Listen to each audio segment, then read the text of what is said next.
ಎಲ್ಲ ಆತ್ಮೀಯ ತಂದೆ ಸಮಾನರಂತ ಹಿರಿಯರ ತಾಯಂದ್ರ ಯುವಕ ಸ್ನೇಹಿತರ ಸಹೋದರ ಸಹೋದರಿಯರ ಪುಟಾಣಿ ಮಕ್ಕಳ ನಾಳೆ ಅಂದರೆ 29ನೇ ತಾರೀಕು ಚಿಕ್ಕಬಳ್ಳಾಪುರದ ಹೊರವಲಯದಲ್ಲಿರ್ತಕ್ಕಂತಹ ಹರ್ಷೋದಯ ಕಲ್ಯಾಣ ಮಂಟಪದ ಬಳಿ ನಿಮ್ಮೆಲ್ಲರ ನೆಚ್ಚಿನ ನಾಯಕರು, ಈ ಕ್ಷೇತ್ರದ ಅತ್ಯಂತ ನಿಜವಾದ ಒಬ್ಬ ಸೇವಕ ಅಂತ ಹೇಳಿದ್ರೆ ಯಾರಾದ್ರೂ ಇದ್ರೆ ಅದು ಕೇವಲ ಡಾಕ್ಟರ್ ಕೆ ಸುಧಾಕರ್ ಅವರು. ಕ್ಷೇತ್ರದ ಅಭಿವೃದ್ಧಿಗೆ ಯಾರಾದ್ರೂ ಶ್ರಮಿಸಿದ್ರೆ ಅದು ಕೇವಲ ಡಾಕ್ಟರ್ ಕೆ ಸುಧಾಕರ್ ಅವರು.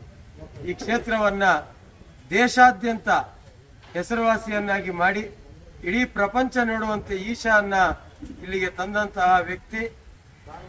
ವೈದ್ಯಕೀಯ ಶಿಕ್ಷಣ ಸಂಸ್ಥೆಯೊಂದಿಗೆ ಈ ಕ್ಷೇತ್ರಕ್ಕೆ ಒಂದು ಹೊಸ ರೂಪನ್ನು ಕೊಟ್ಟಂತಹ ಡಾಕ್ಟರ್ ಕೆ ಸುಧಾಕರ್ ಅವರಿಗೆ ನಾಳೆ ಅಂದರೆ ಶನಿವಾರ 29ನೇ ತಾರೀಕು ಹರ್ಷೋದಯ ಕಲ್ಯಾಣ ಮಂಟಪದ ಆವರಣದಲ್ಲಿ ನೂತನವಾಗಿ ಲೋಕಸಭಾ ಸದಸ್ಯರಾಗಿ ಆಯ್ಕೆಯಾಗಿದ್ದಕ್ಕಾಗಿ ಚಿಕ್ಕಬಳ್ಳಾಪುರದ ಎಲ್ಲ ರಾಜಕೀಯ ನಾಯಕರು, ಕಾರ್ಯಕರ್ತರು, ಭಾರತೀಯ ಜನತಾ ಪಕ್ಷ ಮತ್ತು ಜಾತ್ಯತೀತ ಜನತಾದಳದ ಎಲ್ಲ ಮುಖಂಡರು ಸೇರಿ ಒಂದು ಅಭಿನಂದನಾ ಕೃತಜ್ಞತಾ ಸಮಾರಂಭವನ್ನ ಏರ್ಪಾಟು ಮಾಡಲಾಗಿದೆ.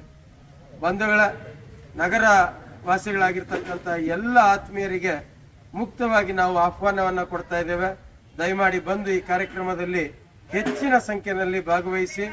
ಈಗಾಗಲೇ ಸುಮಾರು 6,000ಕ್ಕೂ ಹೆಚ್ಚು ಆಸನಗಳನ್ನ ವ್ಯವಸ್ಥೆ ಮಾಡಲಾಗಿದೆ. ಏನು ಹರ್ಷೋದಯ ಕಲ್ಯಾಣ ಮಂಟಪದ ಪಕ್ಕದಲ್ಲಿರ್ತಕ್ಕಂತಹ ಖಾಲಿ ಜಾಗದಲ್ಲಿ ಈ ಒಂದು ವೇದಿಕೆಯನ್ನು ನಿರ್ಮಾಣ ಮಾಡಲಾಗಿದೆ. ಚಿಕ್ಕಬಳ್ಳಾಪುರ ನಗರದ ಪ್ರತಿಯೊಂದು ವಾರ್ಡಿನಿಂದ ಸಹ ಭಾರತೀಯ ಜನತಾ ಪಕ್ಷದ ಕಾರ್ಯಕರ್ತರು, ಜಾತ್ಯತೀತ ಜನತಾದಳದ ಕಾರ್ಯಕರ್ತರು, ಎಲ್ಲ ಆತ್ಮೀಯರು ಬಂದು ಭಾಗವಹಿಸಿ ಕಾರ್ಯಕ್ರಮವನ್ನು ಯಶಸ್ವಿ ಮಾಡಿಕೊಡ್ಬೇಕು ಅಂತ ಸವಿನಯವಾಗಿ ಪ್ರಾರ್ಥನೆ ಮಾಡ್ತೇನೆ.